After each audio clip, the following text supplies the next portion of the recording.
Olá, graça e paz.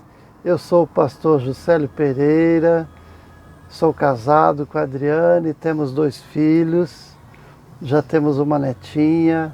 Daqui a pouco a gente vai falar um pouquinho mais sobre eles. Fazemos parte da Universidade da Família, do currículo de paternidade, somos treinadores de pais.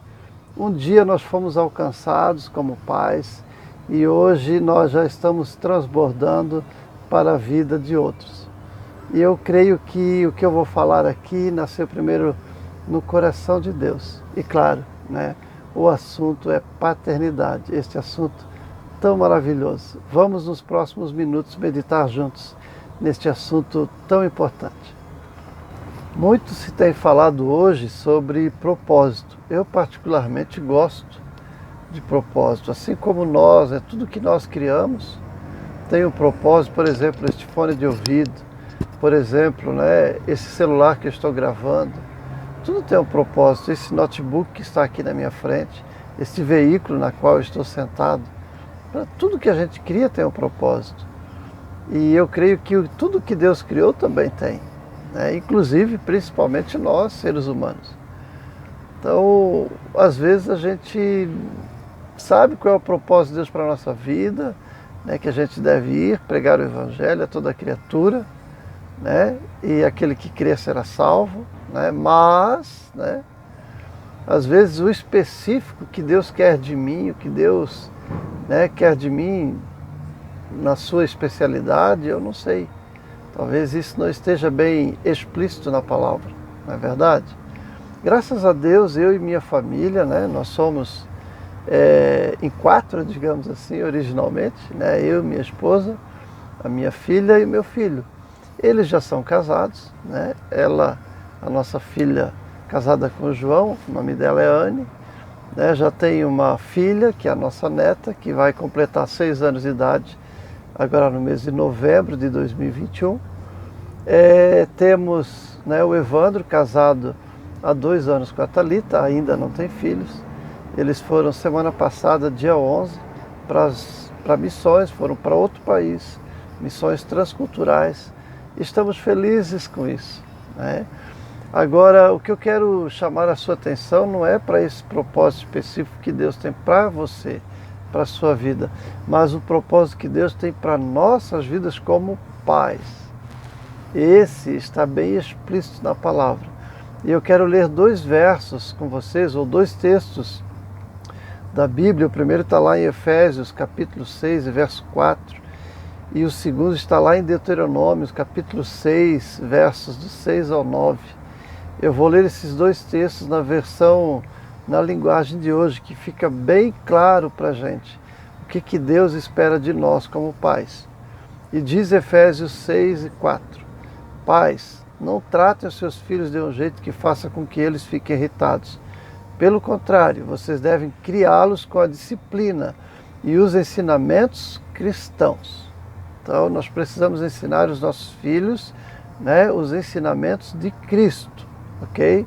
Deuteronômio, capítulo 6, do verso 6 ao 9, diz assim: guardem sempre no coração as leis que eu lhes ordeno ou que eu lhes estou dando hoje, e não deixe de ensiná-las aos seus filhos. Repitam essas leis em casa e fora de casa, quando se deitarem e quando se levantarem. Amarre essas leis nos braços e na testa, para não as esquecerem. E as escrevam nos batentes das portas das suas casas e nos seus portões. Veja, em todo o tempo, nós precisamos estar meditando na palavra do Senhor. E principalmente como pais, para que essa palavra esteja no nosso coração e a gente possa transmiti-la aos nossos filhos em todos os momentos. E Salmo 123, do verso 3 ao 5, vai dizer que os filhos são herança do Senhor. Vai dizer que eles são a recompensa que o Senhor nos dá. O verso 4 vai dizer que eles são como flechas na mão do arqueiro, na mão do guerreiro. Então veja, as flechas, elas foram feitas para serem atiradas, para serem enviadas. Nós cremos que neste mês, né, de outubro de 2021, nós enviamos o nosso filho e junto com ele a nossa nora.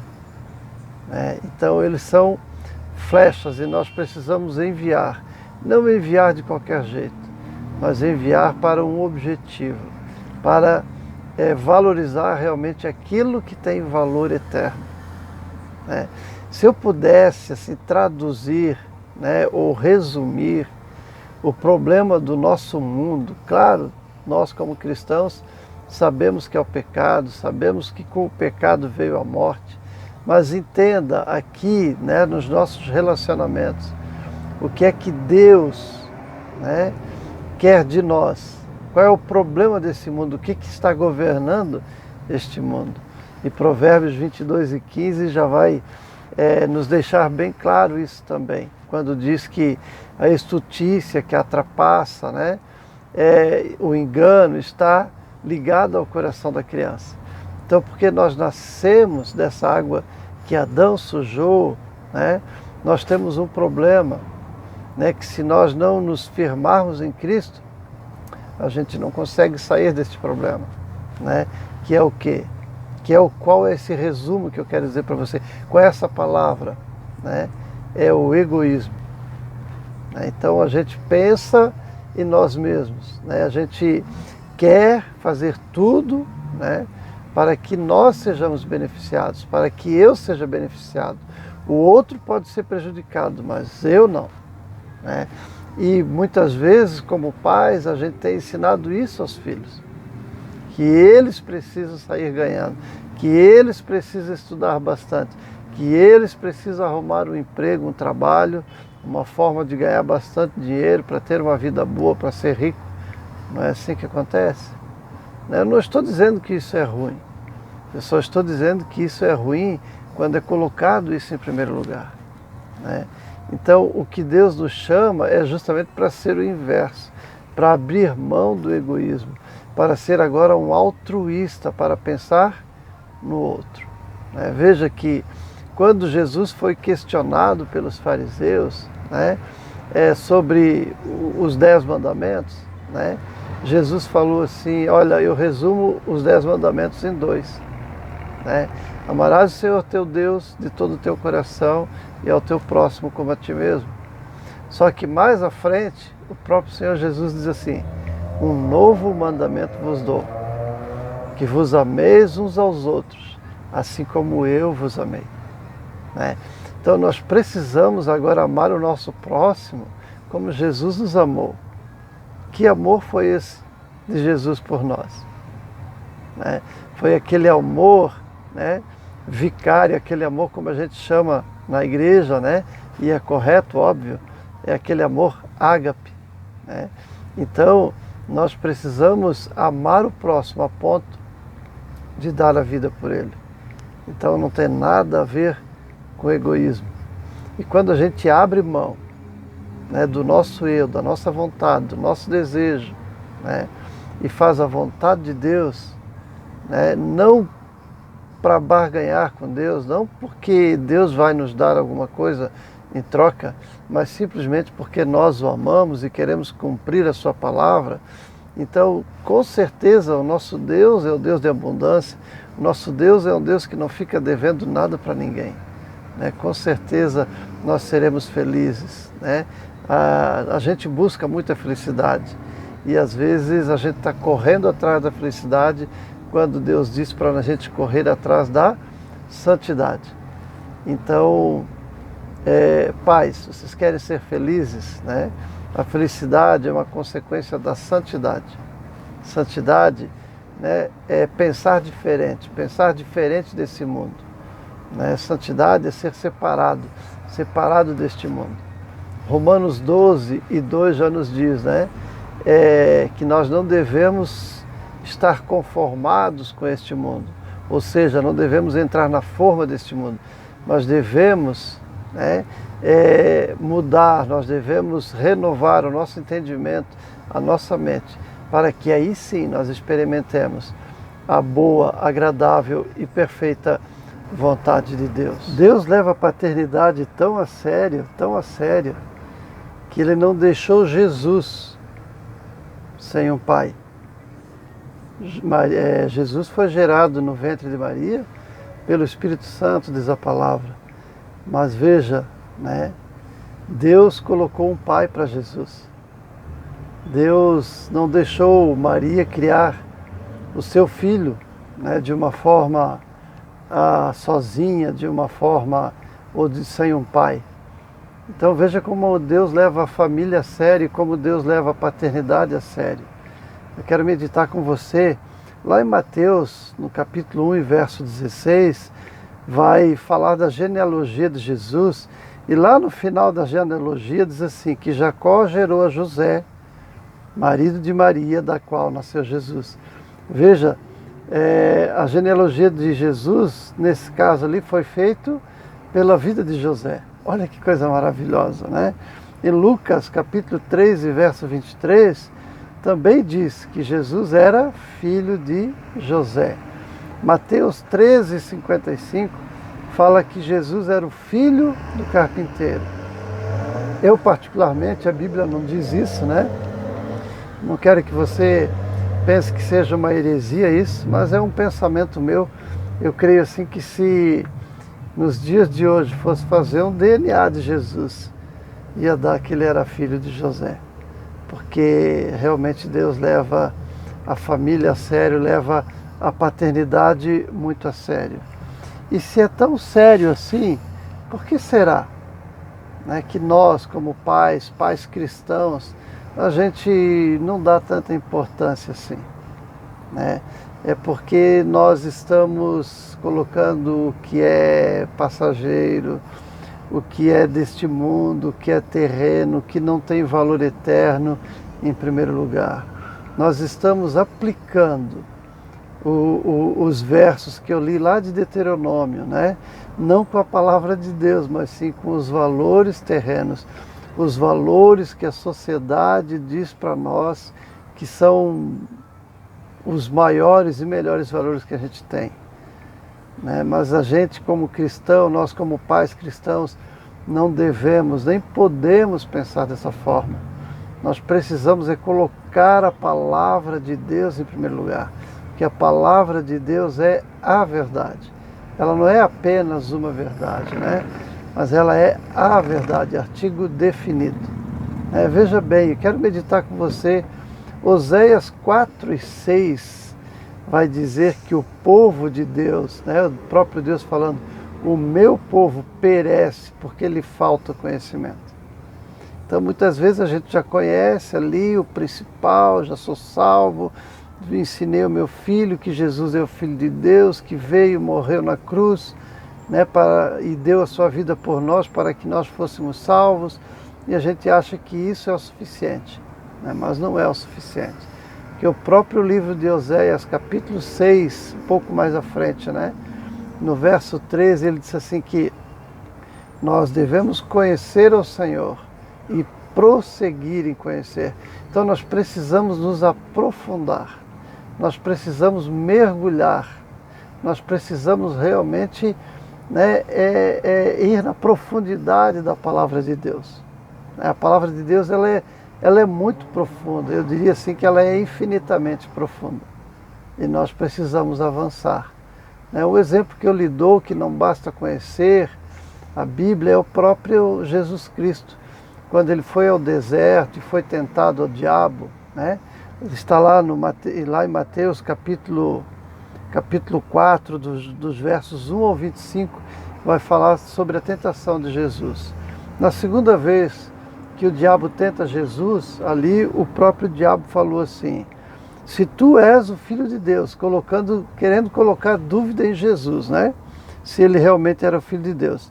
E o diabo disse assim: se tu és o Filho de Deus, eu vou acrescentar agora, me prove.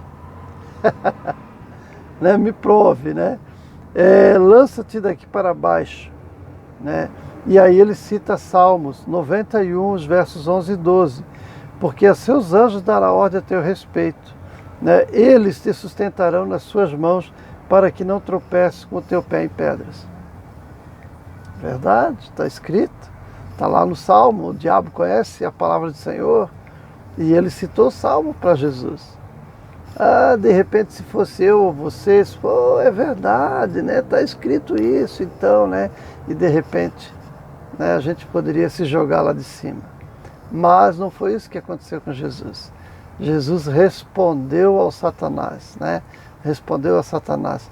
Mas também está escrito. E aí Jesus cita Deuteronômio 6:16. Né? Assim, mas ao Senhor teu Deus não tentarás. Né? Então veja, né?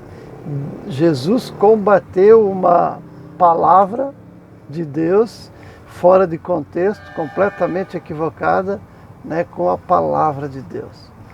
Se Jesus apenas conhecesse parte da palavra, ele de repente poderia ter caído na artimanha de Satanás. Assim são os cristãos. Às vezes eles conhecem só um pouquinho e o Satanás vem e engana. Mas não foi para isso que Deus nos criou. Deus nos criou para nós nos alimentarmos dessa palavra em todo o tempo e em todo o tempo também ensiná-las, né, aos nossos filhos. Veja, você sabe como que um caixa de banco, ele aprende a detectar toda nota falsa que chega até ele no caixa? Existem algumas formas. Talvez uma delas seja, né, de estudar bem todas as notas falsas que existem no mercado. Essa é uma das formas, mas com certeza não é a melhor forma. Porque se haver alguma falsificação nova mais próxima da verdadeira, quem sabe o caixa vai deixar passar. Mas só tem uma forma de identificar todas as notas falsas, independente se é coisa antiga, se é coisa mal feita ou se é muito próxima à verdade. Só tem um jeito, é conhecendo bem a nota verdadeira. Então, meu irmão, minha irmã, pais que estão me ouvindo nesse dia, conheça bem a palavra do Senhor. Maneje bem essa palavra.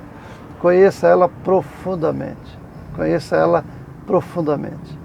Uma vez, eu e minha família, inclusive, né, minha filha já era casada, meu filho ainda não, mas ela já era casada, já tinha uma filhinha, e todos nós fazendo as férias da família, passeando lá na Bahia, naqueles lugares lindos da Bahia. Nós fomos fazer um passeio de barco para visitar os corais. E naquele passeio, aí todo mundo desceu do barco, eu desci também. A maioria das pessoas pegou o snorkel, né, que é aquele óculos, né, com o respirador, para colocar então a face, né, dentro d'água e ver os peixinhos, ver os corais. E eu não coloquei. Aí o meu filho, o Evandro, disse: o pai não vai pegar o snorkel e olhar aqui, né, os peixinhos e tal, os corais? Eu falei: não, filho, eu estou vendo eles aqui de cima, eu estou vendo eles aqui de fora, eu não preciso de snorkel. Ele falou assim: não, o pai não está vendo. Eu falei: claro que eu estou vendo, filho, olha aqui, ó, passou um peixinho aqui, ó, foi para trás dos corais. Ele falou: pai, eu não tenho como explicar para o senhor. Coloque o snorkel que o pai vai ver que o que o pai está vendo aí é nada perto do que o pai vai ver se colocar o snorkel. E de tanto ele insistir, eu coloquei o snorkel. Mas confesso para você que eu fui bem desacreditado. E eu coloquei a minha face dentro d'água, não cheguei nem a cobrir as orelhas, para você ter uma ideia. Eu só não fiz assim, ó, porque era capaz de eu me afogar, né? Tomar muita água. Mas, sabe, os peixinhos eram muito mais peixes, eram muito mais coloridos. Aqueles corais pareciam ser, né, prédios até, e os peixinhos nadando e tal, iam para trás dos corais e tal. Eu fiquei impressionado. Eu achei que eu estava vendo, né, de fora, mas na verdade eu não estava vendo. O meu filho tinha razão. Aí o Espírito Santo, naquele momento, ele falou comigo. Disse: filho, assim é o meu reino. Tem muita gente que acha que conhece o meu reino, mas está olhando só de fora. Então, amados, eu chamo você, pai, eu chamo você, mãe. Venha para dentro deste reino. Venha conhecer o Jesus Cristo como realmente Ele é. Que maravilhoso que é a presença dEle no meu coração, no seu coração. É a coisa mais preciosa que nós podemos ter. Transmitir esses valores aos nossos filhos. Não tem nada que pague isso. Nós estamos experimentando isso agora com o nosso filho Evandro e com a Thalita, eles indo para missões.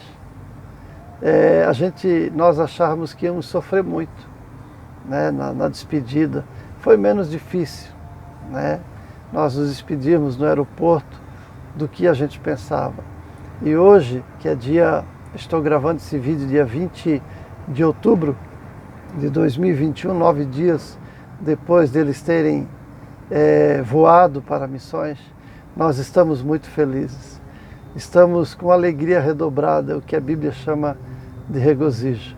E eu chamo você, pai, eu chamo você, mãe, para estar conosco nessa jornada.